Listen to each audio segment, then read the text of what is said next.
Card scrapers are one of the simplest tools in the woodworking shop, but they're also one that many woodworkers struggle to sharpen effectively.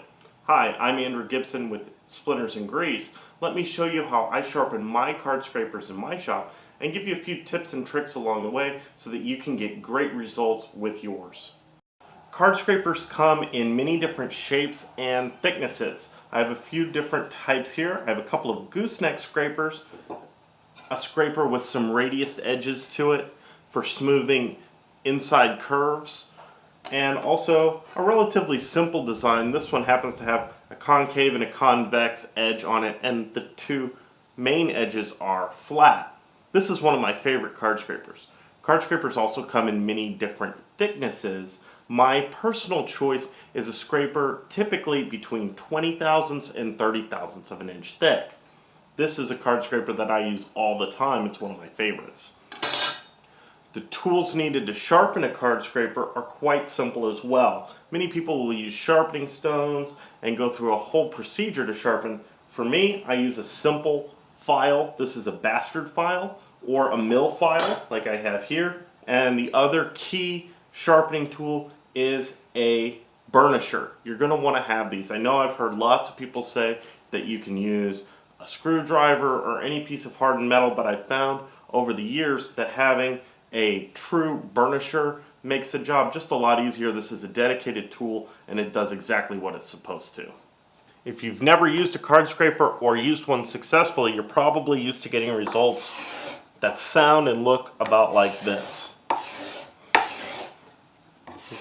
I'm really getting no shaving whatsoever, just a tiny bit of dust, and it's not cutting at all.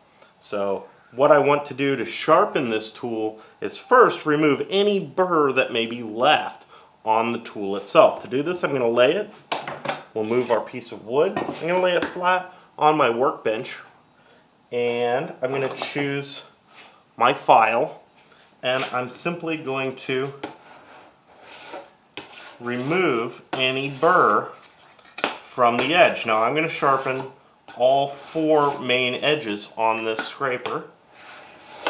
Just removing any burr. I'm not pushing hard, just letting the file cut. And you can hear that that file is cutting. It's not skating across. Once I've removed the burr, I'm also going to dress the edge. To do this, I pinch the scraper between my thumb and index finger and set it on the bench and file that top edge.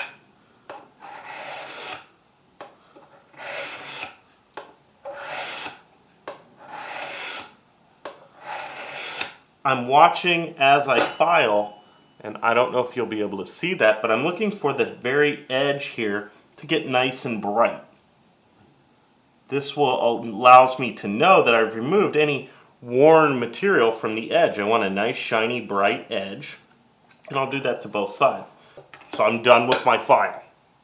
Set my file aside, grab my burnisher, and first I'm going to lay it flat on the scraper and lightly burnish the edge.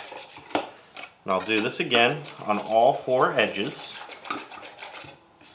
Flip it over. Give it a little rub and turn it around again. Now, the key to burnishing your card scraper is to use very light pressure. Many people use way too much pressure trying to make a large hook or burr on the edge of their scraper. The key is to use very light pressure. If I were to define how much pressure I'm using, 1 being holding this scraper and just letting the weight of the tool ride on the top, and 10 being pushing down on the scraper as hard as I can, I'm looking for roughly a 2 to a 3 as far as pressure is concerned. I'm using a very light grip, and I'm simply going to hold the scraper just as I did when I filed the edge, and I'm going to hold the burnishing tool right at 90 degrees to the scraper itself and rub it about 10 times.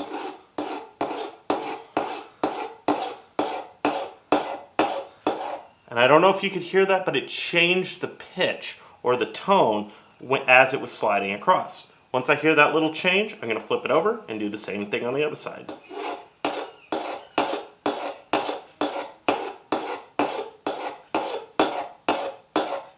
The pitch got a little bit higher. Once I hear that, I'm going to tilt my burnisher just a little bit, maybe 5 degrees.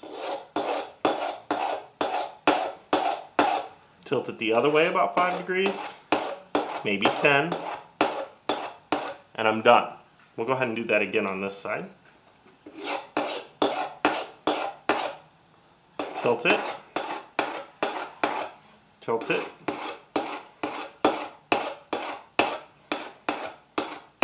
and we're done.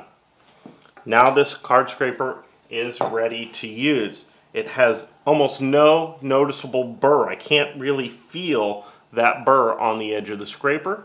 But let's get a piece of material in here. Here's our piece of mahogany. We'll lock it in the bench. Let's see if it'll turn a burr.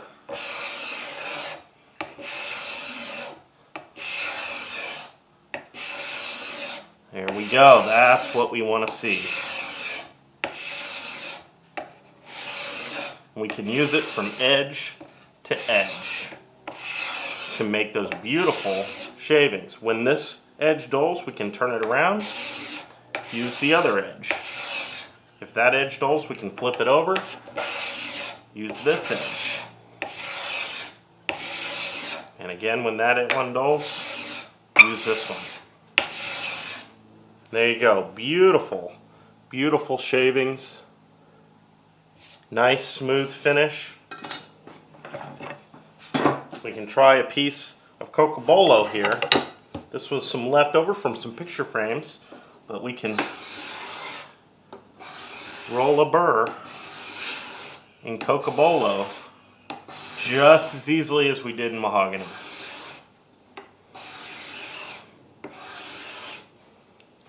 You can see those shavings. Beautiful cocobolo shavings. So you can see there's no magic required to get great results with your card scrapers. All you need is a file and a burnisher. Be sure to hit those like and subscribe buttons and check out Splinters and Grease on both Facebook and Instagram. We'll see you next time.